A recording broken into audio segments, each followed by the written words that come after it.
Hello juniors, ஒரு நபர் சிறையில் இருக்கும்போது மேல்முறையீட்டு மனுவை அவர் எவ்வாறு தாக்கல் செய்ய இயலும், அதற்காக ஏதாவது நடைமுறை உள்ளதா என்று பார்த்தால், சிஆர்பிசியில் செக்ஷன் 383 ரிலேட்டடாக பிஎன்எஸ்ஸில் பார்த்தீங்கன்னா 424 அது என்ன சொல்கிறாங்கன்னு பார்த்தீங்கன்னா, ஒரு நபர் சிறையில் இருக்கும்போது மேல்முறையீட்டு மனுவையும் அதனுடன் இணைந்த நகல்கள் அனைத்தையுமே என்ன பண்ணணுன்னா, அந்த ஜெயிலில் உள்ள ஆஃபீஸர் இன்சார்ஜ், அந்த பொறுப்பு அதிகாரி இருப்பாங்களே ஜெயிலில், அவங்கள்ட்ட ப்ரெசன்ட் பண்ணணும், அவங்கள்ட்ட தாக்கல் பண்ணணும்.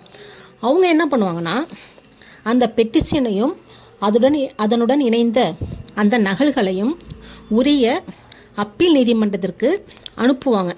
இதுதான் அப்பலண்ட் இன் ஜெயில், அவங்க ஜெயிலில் இருக்கும்போது உள்ள நடைமுறை விஷயங்கள். சிஆர்பிசிலையும் சரி பிஎன்எஸ்ஸும் சரி சேம் கண்டென்ட் தான் சொல்லியிருக்காங்க.